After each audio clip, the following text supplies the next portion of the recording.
Have you ever wondered how to invest in companies without doing all the startup and managing the business? Well, in this video, I'm going to teach you the 2 ways that you can invest in companies. The 2 ways that you can become an investor in a business is through either debt or through equity. So let's start out by talking about debt financing. So when it comes to investing in companies, you can become a lender or financier essentially. Just like a bank would be lending money to you, they expect interest to be paid on that money and that the full balance will be paid back in a period of time. So as a lender yourself, you would finance either a private company or a public company. Now it's a little bit different structure on each, but when it comes to private companies, these are going to be more deals that are actually structured directly with the firm to where you can do short-term notes, meaning maybe you finance something for like a year or less and receive interest payments over the course of that loan. Or you could do something more long-term. You can have the loan based off actual collateral, so maybe it's on an actual property that you're financing for them, or it could be backed by the company and the owners themselves. So there's different structures involved, and it's normally based on how the note or the loan is actually set up with the documentation to determine how your interest payments are made, the terms of the loan, and how much interest you're getting. Now, of course, when it comes to lending, you want to be cognizant that how liable is this company to actually pay me back? So you want to do a lot of due diligence on the financials on the company. And if you're concerned about it, you can actually ensure that they have collateral. So maybe it's a property, or maybe it's their equipment, or something else that's of value that you can liquidate in order to get that money back in the event of a default. Now, a second way to finance companies is on debt for public companies.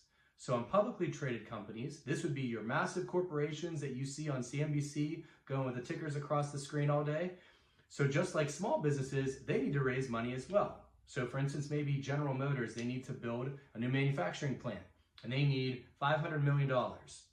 So what they would do is they would set up a bond offering.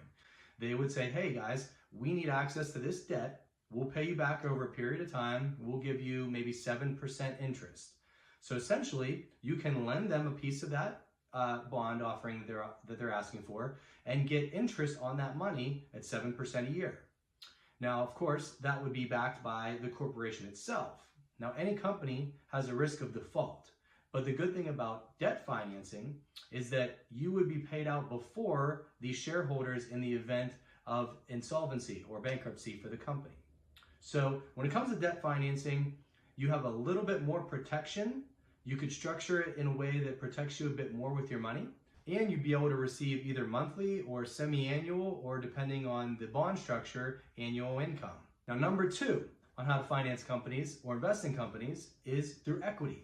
Now, just the polar opposite of debt, equity, you take ownership in the company. So you're going to deal with the ups and downs of the company. You're going to have the actual value or the worth of your shares that you could potentially sell one day.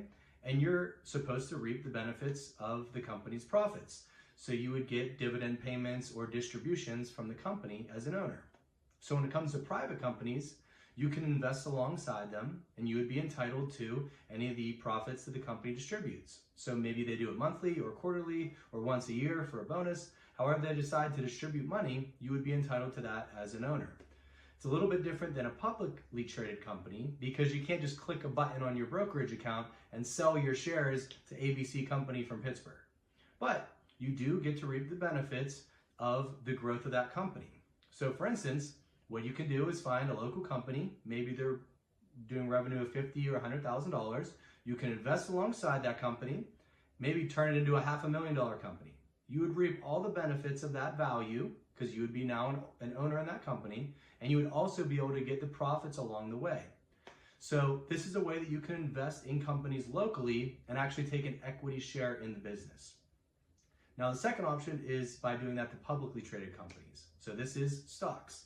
So you become a shareholder in a large corporation that has all this infrastructure and has all these resources, and you let them build the company. You have no say in it for the most part. You're simply a minimal shareholder in this very large corporation. Now, they'll run the company, they'll build the business, but you're now a shareholder or part owner in that company. So if the value goes up, your share value goes up. If the value goes down, the value of your shares go down. Now, of course, you also are entitled to some of the profits of that company. Now, generally, publicly traded companies, if they're making profits, they will pay out what's called dividends. This is the percentage of the profits that you as a shareholder get to take home. And they normally do this on a quarterly basis. So this is another way that you can receive passive income and actually own more assets and take over additional stakes in companies. So there's pros and cons to each option when it comes to investing in businesses. One gives you a bit more protection, one gives you some more upside potential. It all comes down to your risk tolerance, how much effort you want to really put into it. Do you want to be more of a passive role or an active role? Are you willing to take on additional risk for higher growth? Are you in it for the long term or something short term? A lot of factors come into play when it comes to actually deciding how to invest along companies. But hopefully this is helpful to give you a bit more of an idea on how you can get involved in the game of investing.